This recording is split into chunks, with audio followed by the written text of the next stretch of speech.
NIMASA should be unbundled for a more effective service delivery. Do you share this view? Well, what NIMASA had veered towards more of safety and security, it's franchise security to private sectors and things like that. The core concern of NIMASA is it was the National Maritime Authority by the founding fathers was to make sure that it's a very solid commercial outfit that promotes the commercial enterprise of the Nigerian shipping. But as I said, subsequently a lot of outside interests worked on the National Maritime Authority, which was doing so well at that material time, and unbundled it, like you said, and rebundled it, and it became NIMASA and things like that. But the most important thing is that you need to know that even as a loss leader, participating in shipping as the nation gives you an opportunity to enhance your foreign trade, and that is key. Now, if this is understood, there will be a lot of policy emphasis, a lot of financial support, a lot of other training provision, a lot of integration, collaboration within these agencies once that particular focal point is made.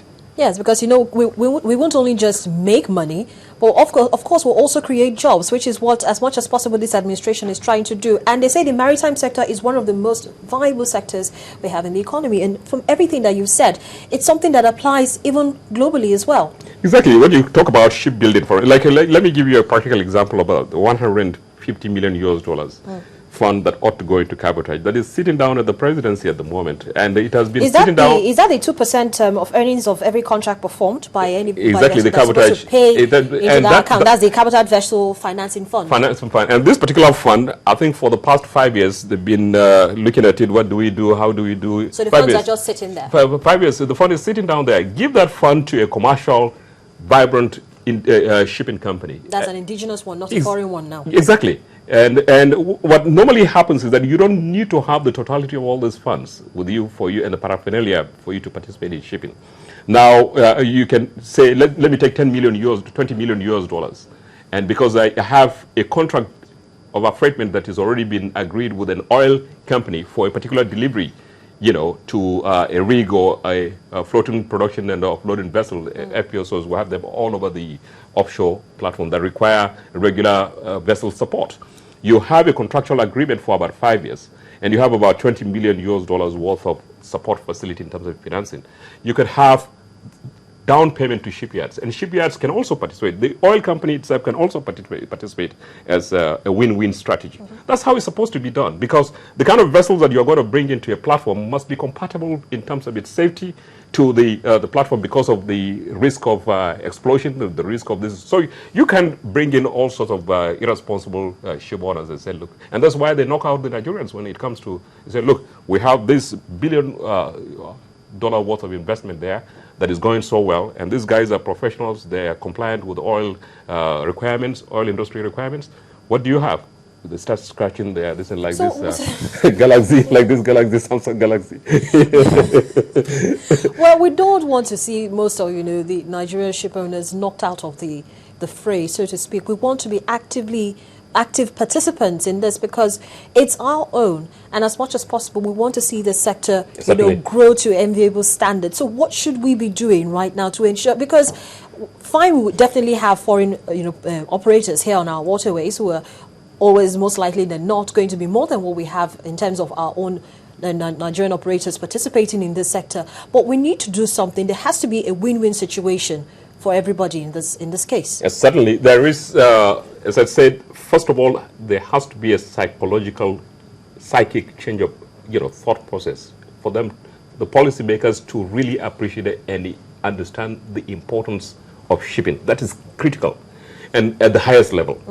And that also, whatever shipping transactions that you want Nigerians to participate must be proactive in nature. They shouldn't come at the tail end of the transactions. So it's and thirdly, most importantly, you need to aggregate the Nigerian competence and make sure that the shipping industry is driven by professionals, because it is critical to the survival of the foreign trade of a nation, and therefore employment generation, the security element, and all these other things. So these are the key concerns beyond even the finance. Okay, what about the rewriting of policies that we already have on ground? No, the policies are not really the key issues, because most of the policy issues, as I said, you could take them and still implement them as they are right now. But the important thing is at the topmost level for nations to realize, other nations like UK, you cannot toy with the shipping. You know, now you have the Syrian crisis, for instance. Who are the ones that are playing the key role? The U.S. Warships, ships, and they will be supported by merchant marine in terms of providing the logistics and all that kind of a thing. So it's not only the commercial transactions at times of need, at times of there are times, critical times, when other nations will look at your port and say, look, these are ports that we cannot come. Like of recent, the United States government sent a red alert that their ships, they may just ban their ships from coming to Nigeria, given the kind of laxity they've seen in the international ports and security code that they've seen. But Nimasa had to run helter-skelter to see some kind of ad hoc things that they could do before an approval was there. Now, if Nigeria was a maritime nation, they can call the bluff and say, okay, if your ships don't come, our ships will do the trade. And that's what had made China, Russia, and all these other countries great nations. Just before I let you go, Galtima, actually, we just got a mail now from Victor Akpanika. You didn't say where you're writing in from. You say, thanks for the discussion. The oil industry is moving towards ultra-deep offshore oil and gas development. What infrastructure, facilities, and fiscal policies are we putting in place through the cabotage law to address this? The cabotage law has already had, has envisaged this. This is what I'm saying. The contractual agreements in the oil and gas, whether or not it's onshore or deep, ultra deep, or whatever thing you said, it's already locked in because the international oil companies used to be the Seven Sisters, and they trade amongst themselves. And so if you are a maritime and an oil-producing nation, you need to also unveil the corporate veil and say, hey, this transaction is not favoring me.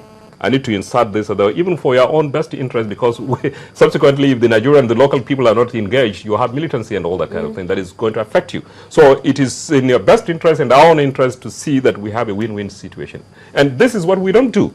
Now, when contracts have been signed, and even I think the building of this Erha or so, one of these floating production, it was taking place in the design stage was somewhere in Seattle or somewhere in USA, and then the fabrication, some elements were taking place in Nagoya, Japan, and all that. At that material time, I was looking at the transaction going, and we were able to insert Nigerians at the design stage and all that kind of a thing. So these are the kind of proactive measures the Nigerian.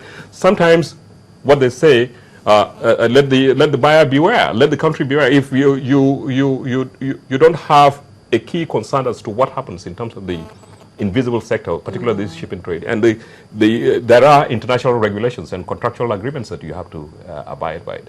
And you are just sitting down, you are lax in terms of your operational robustness, and they sign contracts, they conclude deals. It's not the fault of a foreigner. Okay. Yeah, so these are the areas that the Nigerians can take advantage in addition to the policy issues that we've been talking about. Well, thank you so much, Galtima Liman, for sharing your thoughts with us on the program today. Well, I've been speaking with a maritime expert who also is a fellow of the Certified Institute of Shipping in Nigeria and a one-time special assistant to the Director General of the Nigeria Maritime Authority, NMA, just before it became NIMASA. And we've been focusing on the maritime sector, looking at, of course, the cabotage law and how it has affected developments in the sector. Thank you so much, Victor, for sending in your mail. I forgot to thank you for sending, but you can also continue to be part of this program. Just send your questions and comments to any of the addresses showing on your screen. Well, that's the show for today. Thank you so much for watching. I'm Harriet Agbinu.